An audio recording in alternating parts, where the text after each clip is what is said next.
Let's learn about debugging. When a program doesn't work, we say that it has a bug in it. When we get rid of bugs, we call it debugging. The first actual case of debugging a computer program was when Admiral Grace Hopper found a moth trapped inside of a relay of the Mark II computer. Nowadays, our bugs usually don't involve live insects. When you're debugging code, you should approach it using the scientific method.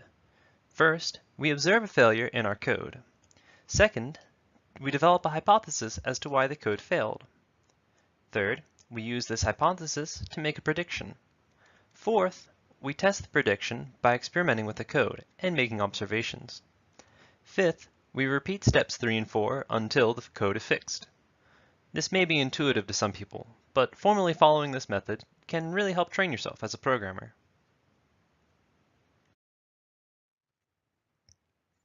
There's one wolf in Alaska. How do you find it? First, build a fence down the middle of the state. Wait for the wolf to howl, and determine which side of the fence it is on. Repeat the process on that side only, until you get to the point where you can see the wolf.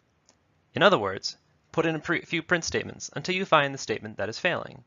Then maybe work backwards from the tracks to find out where the wolf, or the bug, comes from. This method, known as wolf fencing, is also sometimes known as print debugging.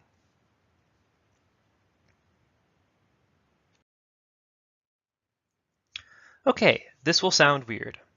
First, get yourself a rubber duck or a wise stuffed animal. Second, politely inform the duck that you'll be explaining your code to it. Third, explain what your code is supposed to do in general, and then go over each line of the code with the rubber duck. At some point, you will tell the rubber duck what you are supposed to be doing next, and you will realize that's not actually what your code does. Fourth, thank the duck for its excellent work. This may sound crazy, but rubber ducks are actually the world's best coders.